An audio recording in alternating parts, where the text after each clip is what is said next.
Dadaan lang ako SM.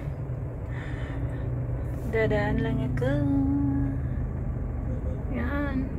SM Cebu City. Dadaan lang ako. Uuwi na ako. Ano lang ako, Trans Central Highway ako dadaan.